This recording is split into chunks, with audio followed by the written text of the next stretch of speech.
குயில் ஆடாத மயில் நானாக இருந்தேனே.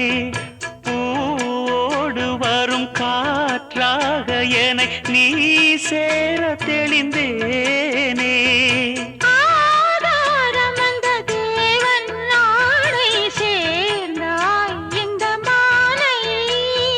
நாவார ருசித்தேனே தேனை தேர்ந்தேன் இன்று நானே.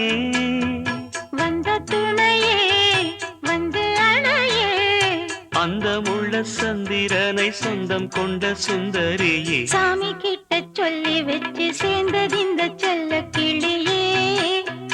இந்த பூமியுள்ள காலம் மட்டும் வாழும் இந்த அன்பு கதையே. முத்துமணியே பட்டு துணியே ரத்தினம்